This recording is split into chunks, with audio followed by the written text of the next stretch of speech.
Artificial intelligence could replace the equivalent of 300 million full-time jobs. Is artificial intelligence coming for your jobs? Highly skilled jobs will be the most effective. On both sides of the aisle are concerned about the potential of AI. Field, the technology, the industry cause significant harm to the world. If this technology goes wrong, AI या artificial intelligence एक ऐसा technology जिसने पहले लोगों के मन में एक आधुनिक फ्यूचर का सपना दिखा के एक्साइटमेंट लाया, बट वही टेक्नोलॉजी अब एक चिंता का बड़ा रीजन बन गया है। सारे एम्प्लॉयड प्रोफेशनल्स जिनको एआई के सारे जॉब सेक्टर्स पे आने वाले इम्पैक्ट के बारे में पता है, वो सब डरे हुए हैं कि कहीं उनकी जॉब एआई की वजह से चली तो नहीं जाएगी। रिपोर्ट्स बताते हैं कि इंडस्ट्रीज में एआई की वजह से ईयर 2025 तक लगभग 85 मिलियन लोगों की जॉब पूरी तरह से रिप्लेस होगी, क्योंकि उनका काम रोबोट्स या ऑटोमेशन से होगा। इसके अलावा और 30 करोड़ जॉब्स किसी न किसी तरीके से इम्पैक्ट होंगे। ईयर 2020 तक ये लगता था कि ब्लू कॉलर जॉब्स जैसे वर्कर्स और फोरमैन्स जो मैकेनिकल वर्क करते हैं, सिर्फ उन्हीं की नौकरी को खतरा है ऑटोमेशन या एआई से। फिर ये लगा कि AI technology grey collar jobs जैसे customer service agents, accountants, receptionist, sales persons और रिटेल वर्कर्स जैसे जॉब्स तक को रिप्लेस कर पाएगी। बट 2022 के आते आते ये क्लियर हो गया कि एआई की तेजी से एवोल्यूशन और अडॉप्शन से सिर्फ ब्लू या ग्रे कॉलर जॉब्स नहीं, बल्कि रेप्यूटेड व्हाइट कॉलर जॉब्स और हाईली पेड क्रिएटिव जॉब्स को भी खतरा है। मल्टीपल इंडस्ट्रीज में मार्केट रिसर्चर्स की जॉब, टेक इंडस्ट्री में coders, software engineers, data analyst, media industry में editors, content creators, journalist, education sector में टीचर्स, फाइनेंस सेक्टर में स्टॉक ट्रेडर्स और लीगल इंडस्ट्री में लीगल असिस्टेंट्स और जूनियर लॉयर्स की जॉब कंप्लीटली खत्म हो जाएंगी। यहाँ तक कि डिफेंस डिपार्टमेंट में लाखों सोल्जर्स की जॉब भी खतरे में होंगी फ्यूचर में, क्योंकि कई देशों की गवर्नमेंट बॉर्डर्स पे ह्यूमन सोल्जर्स को एआई बेस्ड कॉम्बैट रोबोट से रिप्लेस करने के बारे में सोच रहे हैं। अब सवाल ये उठता है कि एआई की वजह से क्या अनएम्प्लॉयमेंट रेट बढ़ेगा हमारे देश इंडिया में और बाकी की दुनिया में? क्या आज तक का बिल्ड किया हुआ आपका प्रोफेशनल स्किल्स और एकेडमिक डिग्रीज वेस्ट हो जाएंगी? इसके रियलिस्टिक एंड प्रैक्टिकल आंसर के लिए हमें एआई के बेसिक्स एंड बैकग्राउंड को समझना बहुत जरूरी है, ताकि हम ये समझ सके कि खुद को किस तरह से तैयार करना है आगे आने वाले एआई के डिसरप्शन में। एआई का कॉन्सेप्ट सबसे पहले ईयर 1950 में British mathematician and computer scientist Alan Turing ने दुनिया के सामने रखा था। उनका मानना था कि कंप्यूटर की खुद की इंटेलिजेंस बिल्ड करी जा सकती है, जो कि human intelligence and logical understanding के इक्वल या उससे बेहतर हो। अपने कॉन्सेप्ट के ऊपर उन्होंने अपना रिसर्च वर्क पब्लिश किया कंप्यूटर मशीनरी एंड इंटेलिजेंस नाम से। इस रिसर्च के अकॉर्डिंग उन्होंने एक कंप्यूटर को इस तरह से प्रोग्राम किया जो ह्यूमन इंटेलिजेंस को रेप्लिकेट कर सकता था, और उसे प्रूफ करने के लिए एक टेस्ट कंडक्ट करवाया, जिसमें एक रूम में एक ट्रेन्ड कंप्यूटर को रखा गया, दूसरे रूम में एक नॉर्मल ह्यूमन बीइंग को और थर्ड रूम में एक ह्यूमन इंटेरोगेटर को। इस टेस्ट के अकॉर्डिंग उस इंटेरोगेटर को ये नहीं पता होता कि कौन से रूम में वो दूसरा ह्यूमन है और कौन से रूम में वो कंप्यूटर है। टेस्ट का ऑब्जेक्टिव होता है कि इंटेरोगेटर सेम क्वेश्चंस उस कंप्यूटर और उस ह्यूमन से पूछे और आंसर के बेसिस पे ये आइडेंटिफाई करे कि कौन सा रिस्पॉन्स कंप्यूटर का है और कौन सा ह्यूमन का। इंटेरोगेटर सारे सवाल पूछता है और फिर जब सारे आंसर्स को वो एनालाइज करता है तो आइडेंटिफाई नहीं कर पाता कि कंप्यूटर का दिया हुआ आंसर कौन सा है। एलन ट्यूरिंग के कंप्यूटर प्रोग्राम ने उस इंटेरोगेटर के ब्लफ क्वेश्चंस को ह्यूमन लाइक इंटेलिजेंस से ब्लफ आंसर्स दिए थे। इस टेस्ट से एलन ट्यूरिंग ने यह प्रूफ कर दिया था कि मशीन ह्यूमन लाइक इंटेलिजेंस को रेप्लिकेट या मिमिक कर सकता है, और इस टेस्ट को बाद में दुनिया जानती है इमिटेशन गेम के नाम से। इस टेस्ट का इफेक्टिवनेस और डिफिकल्टी लेवल को देखते हुए इसको एक स्टैंडर्ड मैट्रिक्स की तरह यूज किया जाने लगा किसी भी सॉफ्टवेयर के इंटेलिजेंस लेवल को चेक करने के लिए। इसके बाद अलग अलग फेजेस या एराज आए AI based software and solutions के, जैसे AI maturation, AI boom, AI winter, AI agents. But अगले 50 से 60 साल तक आए सभी एआई बेस्ड सॉल्यूशंस किसी एक स्पेसिफिक प्रॉब्लम के लिए बने थे, और कोई भी सॉल्यूशन इतना इफेक्टिव नहीं था कि पूरी दुनिया की नजर उस पर पड़ती।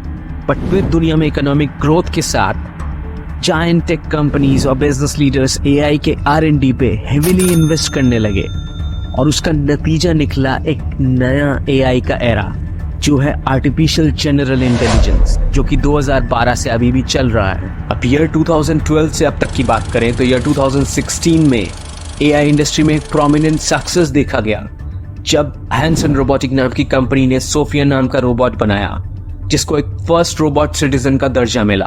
और ये ऐसा पहला रोबोट था जिसमें एक रियलिस्टिक ह्यूमन अपीयरेंस था, और ये एक रियल ह्यूमन के सारे इमोशंस को रेप्लिकेट कर सकती थी और साथ में ह्यूमन जैसे इमोशंस के साथ बात भी कर सकती थी। और ऐसे ही 2017 में फेसबुक एआई चैटबॉट लाती है जो ह्यूमन की तरह नेगोशिएट कर सकती थी। फिर 2018 में अलीबाबा ने लैंग्वेज प्रोसेसिंग एआई लाया जिसने ह्यूमन इंटेलेक्ट को बीट किया। फिर 2019 में गूगल के अल्फा स्टार नाम के एआई टूल ने स्टारक्राफ्ट 2 नाम के वीडियो गेम में 98% प्रो प्लेयर्स को ही हरा दिया। बट असली रेवोल्यूशन लेके आती है ओपन एआई नाम की कंपनी, जो नवंबर 2022 में चैट जीपीटी नाम का एआई पावर्ड टूल को लॉन्च करती है। ये टूल सॉफ्टवेयर कोड्स लिख सकती है, आपके मूड के हिसाब से पोएट्री लिख के दे सकती है, आपके लिए बुक लिख सकती है, एक कमांड पे कोई भी कॉम्प्लेक्स क्वेश्चन का लॉजिकली करेक्ट आंसर दे सकती है, वो भी कोई रोबोटिक पैटर्न में नहीं बल्कि बिल्कुल नेचुरल अंदाज में, जैसे ह्यूमंस कोई भी आंसर या सोल्यूशन देते हैं। अब इन नंबर्स को देखिए, चैट जीपीटी की पॉपुलैरिटी इतनी ज्यादा हो जाती है कि जब 1 मिलियन यूजर्स का काउंट को अचीव करने में इंस्टाग्राम या नेटफ्लिक्स जैसे प्लेटफॉर्म्स को महीनों या सालों लग गए थे, वही चैट जीपीटी यूजर बेस को सिर्फ 5 दिन में पूरा कर लेती है। इसके बाद ओपन एआई DALL-E नाम का टूल लॉन्च करती है जो आपको कोई भी इमेज डिजाइन करके on a click of a button दे सकती है, जिसे एक ग्राफिक डिजाइनर को बनाने में घंटों या दिनों लग जाएंगे। सो ओपन एआई के चैट जीपीटी वेबसाइट का ट्रैफिक मंथ ऑन मंथ आंधी की तेजी से बढ़ता है। ओपन एआई के प्रोडक्ट्स का मार्केट में इतना डिमांड बढ़ जाता है, देखते ही देखते इस कंपनी का वैल्यूएशन जो कि 2021 में $260 मिलियन था, वो बढ़ के 2022 में $20 बिलियन पहुंच जाता है। आपको शायद पता ना हो कि चैट जीपीटी को Microsoft, air India, Salesforce, Duolingo, Snapchat, slack जैसी बड़ी कंपनीज ऑलरेडी यूज कर रही है। ओपन एआई के रेवेन्यू कंट्रीब्यूशन से ओवरऑल एआई मार्केट का रेवेन्यू 2022 में एक्सट्रीमली तेजी से बढ़ा और 2023 के खत्म होते होते ये फिगर $500 बिलियन तक का पहुंचने का प्रोजेक्शंस है। अब यहाँ सबसे बड़ा कंसर्न है कि एक तरफ एआई इंडस्ट्री का ग्रोथ तो हो रहा है, बट एम्प्लॉयमेंट रेट उसी हिसाब से घट भी रहे हैं, क्योंकि जब कंप्यूटर प्रोग्राम्स खुद से ही सब काम कर देंगे तो लोगों की क्या जरूरत भाई। और यही चिंता और बढ़ गई लोगों में जब जेफरी हिंटन, जो गॉडफादर ऑफ एआई कहे जाते हैं, उन्होंने गूगल से रिजाइन कर दिया और कहा एआई जिस तरह से ग्रो कर रहा है वो जॉब मार्केट को बिल्कुल खत्म कर सकता है। इसका एग्जाम्पल IBM जैसी बड़ी कंपनी में देखने को मिला, जिसने अपने 7,800 जॉब ओपनिंग्स को कैंसिल कर दिया और स्टेटमेंट दिया कि इन पोजीशंस का काम आने वाले टाइम में एआई या ऑटोमेशन से करवा लेंगे। और अकेले सिर्फ मई 2023 के स्टैट्स देखें तो 4,000 से भी ज्यादा लोगों की जॉब एआई की वजह से चली गई। गोल्डमैन सैक्स के रिपोर्ट की बात करें तो ये रिपोर्ट डरावने नंबर्स सामने रखती है। अराउंड 30 करोड़ जॉब एआई की वजह से खत्म हो जाएंगी, जो कि पूरे ग्लोबल वर्कफोर्स का लगभग 18% है। और इस रिपोर्ट में दिए गए नंबर्स कई हद तक प्रूव होते हुए दिखते हैं ऑलरेडी, क्योंकि साल 2022 तक जहां 1 लाख से ऊपर जॉब्स कट हुए थे, वही नंबर ईयर ऑन ईयर देखें तो 300% से भी ज्यादा है 2023 में। यानी 300% का ज्यादा जॉब लॉस 2023 में हुआ वर्सेस 2022 में। और इंडिया में भी एआई का कंप्लीट इम्पैक्ट हमें आने वाले 6 से 12 महीने में दिखने वाला है। बट हिस्ट्री गवाह है कि जब भी कोई चीज या टेक्नोलॉजी एक्सपेक्टेशन से ज्यादा तेजी से इवॉल्व होती है या दुनिया में रेवोल्यूशन लाती है तो उसके नुकसान भी होते हैं। और वही डर है एआई के साथ भी। जिन लोगों के खुद के ब्रेन्स, लीडरशिप या पैसे एआई टेक्नोलॉजी के डेवलपमेंट में लगे हैं, वो खुद कहीं ना कहीं अब डर रहे हैं कि एआई का दुनिया में इतनी तेजी से बढ़ना खतरा हो सकता है। The urgency to work and deploy it in a beneficial way. But at the same time, it can be very harmful if deployed wrongly. And we don't have all the answers there yet. So now what happens when something vastly smarter than the smartest person comes along in silicon form? It's very difficult to predict what will happen in that circumstance. It's called the singularity. It's, it's a singularity like a black hole, because you don't know what happens after that. It's hard to predict. So I think we should be cautious with AI. अब जैसे इन लोगों ने बोला कि AI के potential के बारे में कोई भी प्रेडिक्ट नहीं कर सकता और फ्यूचर में ये खतरा हो सकता है, साथ ही एआई के और भी मेजर नेगेटिव इम्पैक्ट्स हो सकते हैं। जैसे AI बायस, मतलब कोई भी AI प्रोग्राम डेटा के ऊपर बेस्ड होता है। आप जैसा डेटा प्रोग्राम में फीड करेंगे वैसे ही रिजल्ट्स आउटपुट में मिलेंगे। तो अगर कोई AI प्रोग्रामर या कंपनी जानबूझ के AI के एल्गोरिथम को ही बनाते वक्त बायस्ड हो तो रिजल्ट्स पूरे मैनिपुलेटेड होंगे।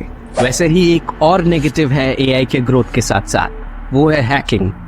जैसे सब कुछ ऑटोमेशन की तरफ मूव करेगा वैसे ही फिशिंग के केसेस और भी बढ़ सकते हैं। लोगों के सिस्टम्स में वायरस से ज्यादा इन्फेक्ट होने के चांसेस हो सकते हैं और उन वायरसेस का पता लगाना काफी लेंदी और खर्चीला सौदा होगा। अब सबसे बड़ा नेगेटिव फैक्टर है जो AI के ग्रोथ के साथ साथ जुड़ा है, वो है इसका हार्मफुल इफेक्ट एनवायरनमेंट पे। रिसर्चर्स ने पाया कि एक कॉमन AI मॉडल को कंप्यूट या ट्रेन करने में लगभग 6,26,000 पाउंड्स का कार्बन एमिशन होता है। ये उतना कार्बन डाइऑक्साइड है जो एक नॉर्मल कार के लाइफ टाइम कार्बन एमिशन के 5 गुना है। जितना कॉम्प्लेक्स AI का एल्गोरिथम होगा उतना ही हेवी इंफ्रास्ट्रक्चर इसको चाहिए होगा और उतना ही एनवायरनमेंट पॉल्यूट होगा। अब भले ही टेक सेक्टर के लिंचपिन्स का सोचना है कि आगे जाके AI बड़े प्रॉब्लम्स का रीजन बन सकती है या AI के यूज से नेचर पे इम्पैक्ट प्रूवन है, बट जब कोई भी चीज बिजनेस में ग्रोथ और हद से ज्यादा प्रॉफिट दे रही है तो यूजुअली बिजनेसमैन पीछे नहीं रहेंगे उसे यूज करने से। और असल में यही हो रहा है। डेटा बताते हैं कि 90% of the leading businesses already AI में हेविली इन्वेस्ट कर रही है और उनके बिजनेस में लास्ट 4 सालों में AI के यूज से 270% तक का ग्रोथ देखा है। और ये आप शायद समझ ही सकते हैं कि किसी भी कंपनी के लिए प्रायोरिटी रेवेन्यू और प्रॉफिट में ग्रोथ ही रहेगा, भले ही उसे अचीव करने के लिए उस कंपनी को कई सारे जॉब कट्स या एम्प्लॉयमेंट रिड्यूस करना पड़े। तो अब जब लगभग इंडिकेशन मिल चुका है कि AI मार्केट को और पेनिट्रेट करेगा आने वाले महीनों या 1-2 साल में और आपके करंट जॉब्स को इजीली रिप्लेस करेगा, तो क्या इसका मतलब है कि आपका करियर खत्म हो जाएगा या आप जॉबलेस हो जाएंगे? इसका आंसर पूरी तरह से डिपेंड करता है कि आप कितनी जल्दी AI को सही तरीके से समझ के किस तरीके से अपने प्रोफेशनल स्किल्स को उसके अकॉर्डिंग अपग्रेड करते हैं, ताकि आपके स्किल्स की, आपके कॉम्पिटेंसी की डिमांड कंपनीज के AI एडॉप्शन के बाद भी बनी रहे।